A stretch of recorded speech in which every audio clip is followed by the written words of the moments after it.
Hola, ¿cómo están?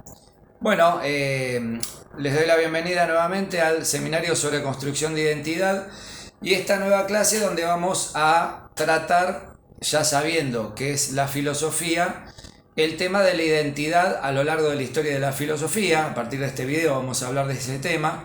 Y para empezar vamos a hablar de una especie de dualidad que se da en la historia de la filosofía y del pensamiento humano en general, que tiene que ver con una especie de división que se podría trazar, que no implica necesariamente una antítesis, sino más bien una complementariedad. Son dos formas de pensar que se pueden ver como complementarias más que como antitéticas, es decir, más que como en lucha o en enemistad. Son las formas de pensar que tienen que ver con Oriente y Occidente, como dos grandes regiones del mundo a nivel geográfico, pero también cultural, donde las cosas se han planteado de una manera diversa, se podría decir. Eh, Hay un filósofo alemán, Karl Jaspers, que tiene una tesis muy interesante. Él plantea que en el siglo VI a.C.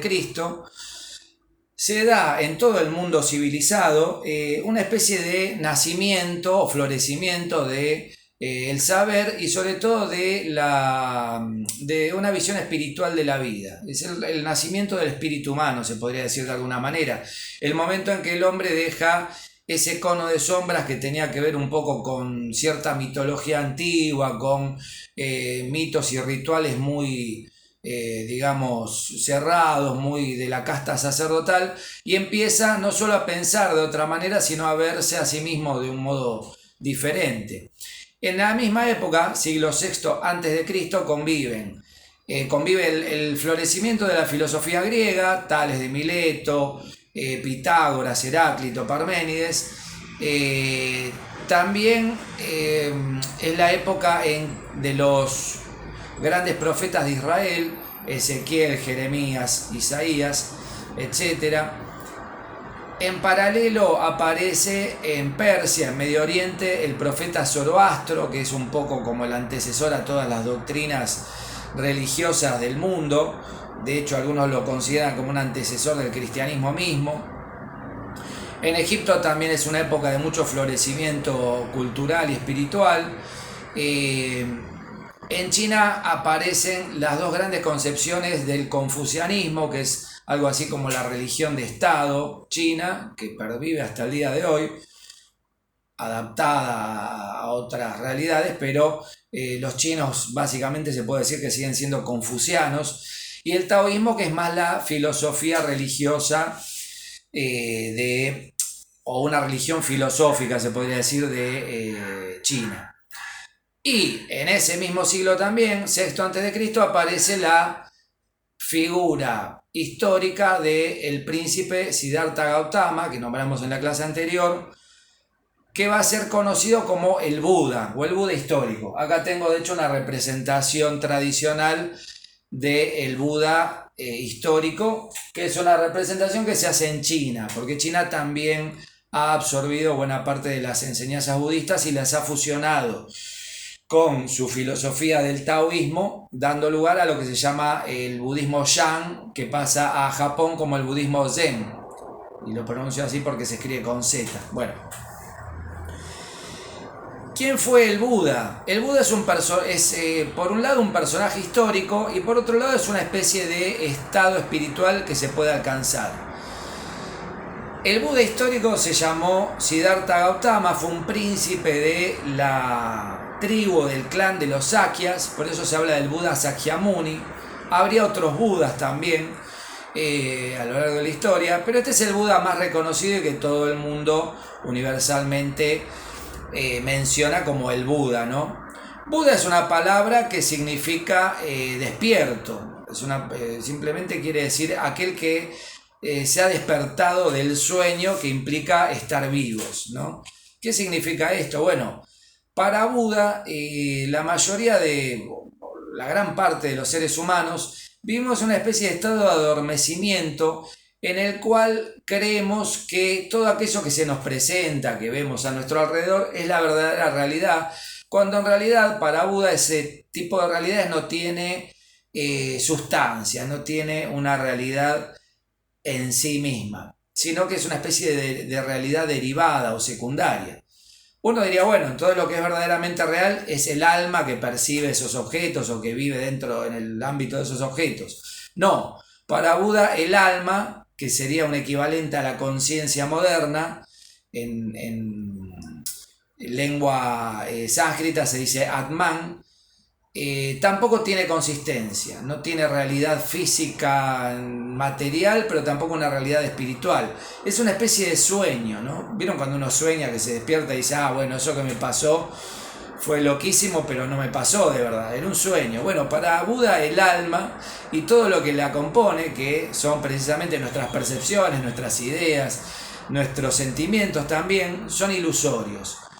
Y no solo son ilusorios, sino que generan algo terrible que es el dolor.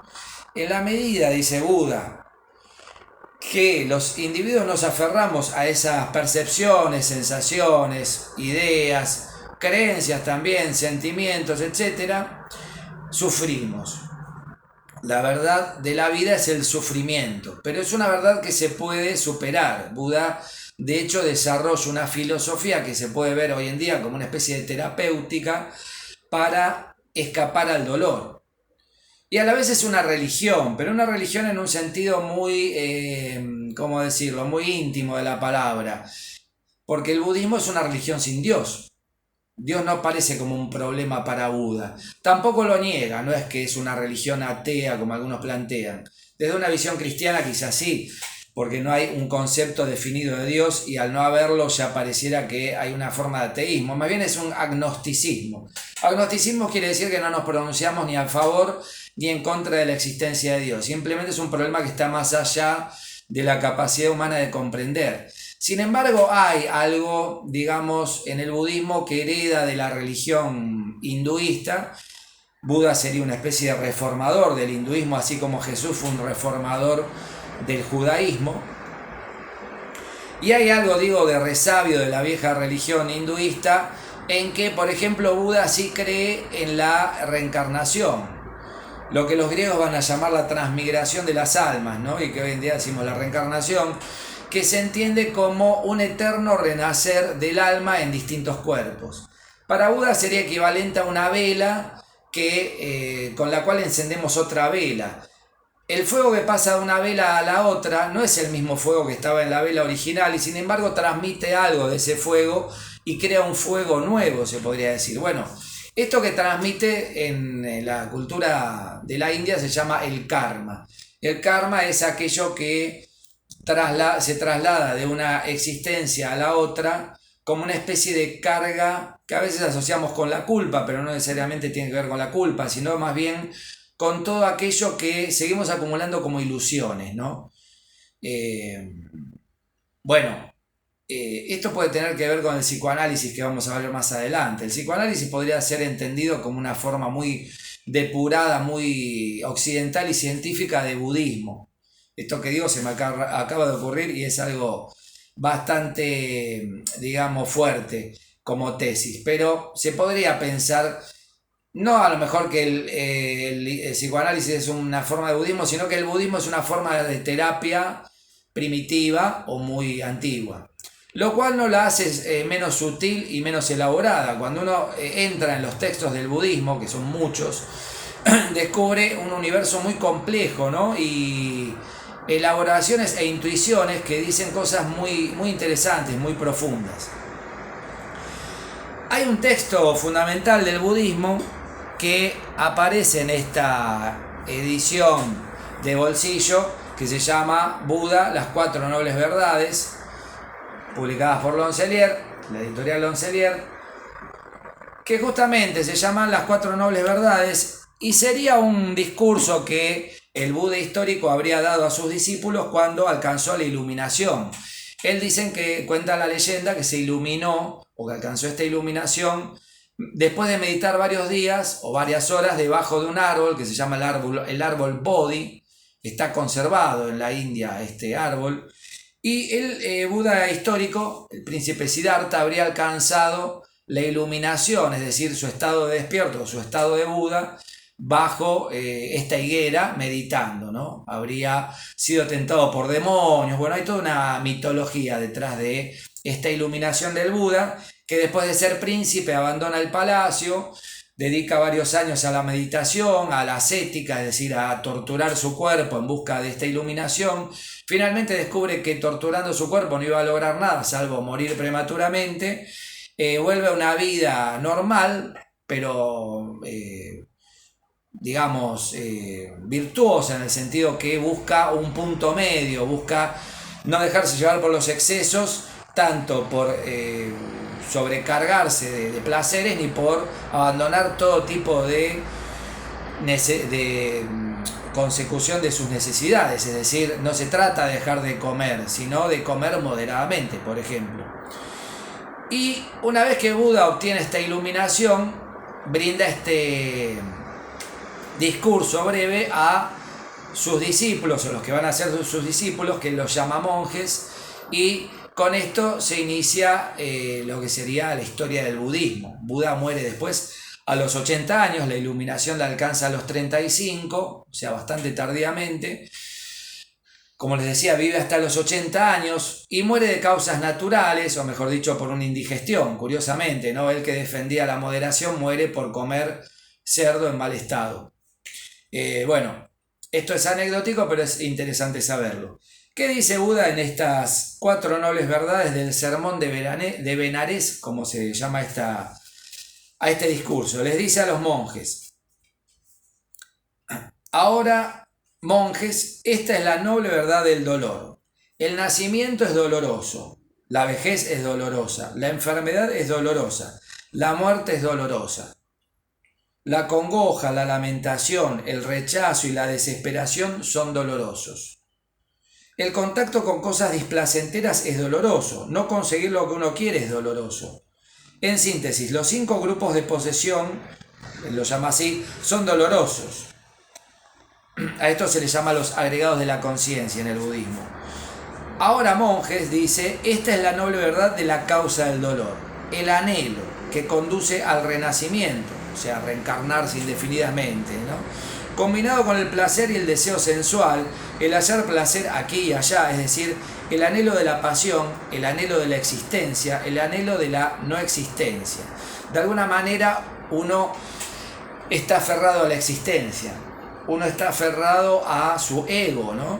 Es decir, a todo aquello que lo fortalece, que lo nutre, que le da placeres, que le da la sensación de ser alguien importante. Hoy en día vivimos en una época que tiene mucho que ver con esto, ¿no? Vivimos sacándonos selfies, mostrando lo bien que estamos, lo lindo que somos. Bueno, no es mi caso, pero digo, a mucha gente le pasa. Lo que tenemos, las propiedades, ¿no? Siempre somos orgullosos de algo. Yo soy orgulloso de mi biblioteca, por ejemplo, porque tengo muchos libros y eso me da orgullo. Es un orgullo tonto, porque hay gente que está orgullosa de su físico, porque va al gimnasio.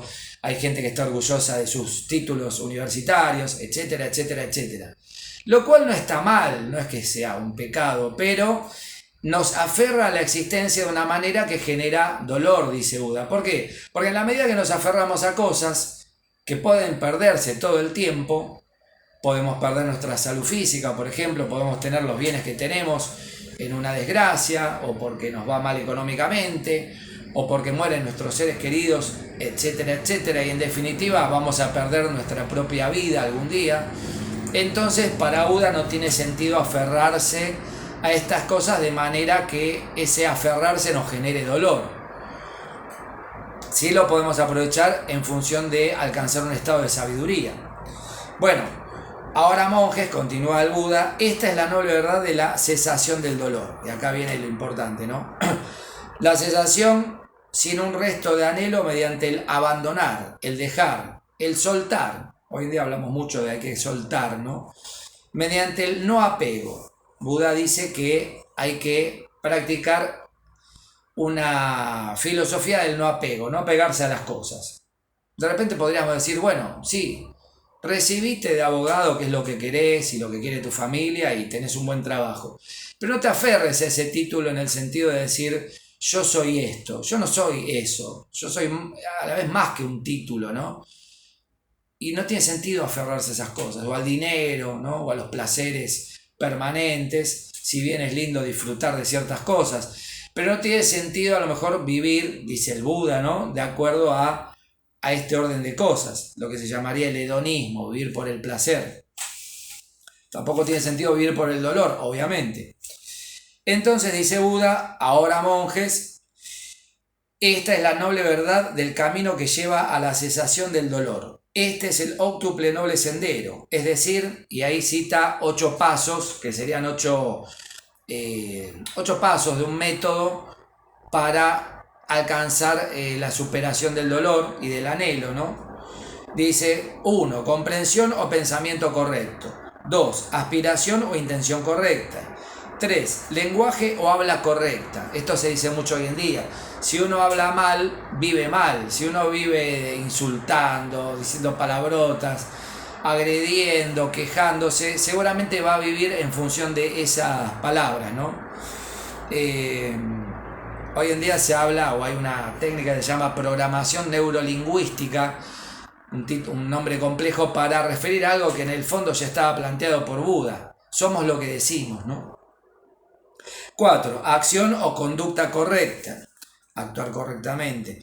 5. Medio de vida correcto, es decir, propiciarse un medio de vida que sea correcto, no dedicarse al narcotráfico, porque obviamente vas a ganar dinero que va a estar sostenido en el sufrimiento de otras personas, ¿no? Por lo cual no vas a ser feliz de una manera real, por más que tengas 800 mansiones. Bueno, cosa que hoy en día se promueve mucho desde la cultura popular, por lo que veo. Esfuerzo correcto, esto sería el 6.º punto. 7. Atención correcta. En el budismo se habla mucho de estar atento, algo que se habla mucho hoy en día en lo que es la técnica del mindfulness, que es prácticamente una forma de practicar el budismo en el siglo XXI, pero que no tiene mucho de original, ¿no? En ese sentido. Y por último, concentración correcta, que equivale a la meditación. Bueno, en el budismo es muy importante la meditación, como lo es en el hinduismo. Los occidentales no le damos tanta importancia a eso, a pesar que cada día es más conocido y está más difundido el yoga, por ejemplo. Y cierra así el discurso de Benarés. Buda dice, y cuando monjes, en estas 4 verdades, mi conocimiento y mi visión interior fueron purificados, entonces alcancé la más alta y completa iluminación. El conocimiento surgió en mí, surgió la visión interior de que la liberación de mi mente es inamovible. Esta es mi última existencia, ya no más reencarnación para mí. Bueno, es alucinante, ¿no? O sea, Buda plantea, y volvemos al tema de nuestro curso, la identidad como la búsqueda no de la existencia, aferrarse al ser, al ego, a la existencia, sino como la búsqueda de la no existencia, que no significa, por supuesto, buscar la muerte o el suicidio, sino, por el contrario, aprovechar la existencia, la vida que nos es dada, para liberarse del ego, que es como la mala forma que tenemos de entender la vida. No sé si esto se comprende, pero el ideal del Buda es alcanzar el estado de nirvana, palabra que habrán oído nombrar. Está muy asociada hoy en día a una banda de rock, ¿no? De grunge, la banda de Kurt Cobain, que paradójicamente terminó sus días suicidándose. Buda no plantea nada como esto, al contrario, de hecho él vive hasta los 80 años y muere, como les decía, por causas naturales, bueno, por una indigestión. Pero Buda lo que plantea es alcanzar el estado de nirvana como aquel estado de no apego que nos lleva a la liberación absoluta. Nos liberamos de todo aquello que anhelamos. El apego a las cosas materiales, a lo físico, al placer, al dinero, por supuesto, incluso a los afectos, lo cual es algo que puede ser muy mal visto en nuestra sociedad. Sin embargo, Buda plantea una especie de desapego en el sentido de no generar lo que hoy en día llamaríamos una relación tóxica con las personas. El creer que si no estamos aferrados a alguien no tenemos manera de sobrevivir o de desempeñarnos en la vida, ¿no? Cosa que le pasa a muchas personas. Se trata de generar relaciones, pero relaciones sanas, por supuesto. Bueno, este es el concepto de la identidad que aparece en el budismo. un concepto de identidad que casi lo podríamos plantear como no identidad. Anatman se dice, es decir, liberación o negación del Atman, que es el alma. Vamos a ver que en el mundo griego es completamente distinta esta idea. Los griegos hablan de alma o psique, que es el equivalente al Atman, pero más bien se aferran al alma, ¿no? Hay como una idea de estar muy conectados con el alma, cosa que va a nutrir la filosofía de Occidente. Oriente sigue su propio derrotero, hasta el día de hoy hay pensamiento en Oriente muy valioso, muy interesante, que en Occidente casi no conocemos o no estudiamos, salvo el Buda, Lao Tse, que es el fundador del taoísmo. No se sabe mucho, no se estudia a fondo el pensamiento de Oriente. En Occidente se estudia el yoga como una práctica, pero no como una filosofía, en fin. En nuestra próxima clase vamos a hablar de la filosofía griega, que es la filosofía en un sentido más cabal. Vamos a ver cómo nace muy brevemente y vamos a centrarnos en una figura muy interesante, que es la figura de Sócrates, que plantea una especie de giro hacia el estudio del hombre, el giro moral se dice, ¿no? Así que los dejo con estas inquietudes. Cualquier cosa me comentan abajo o después lo hablamos en clase. Y nos vemos la próxima. Gracias como siempre por estar.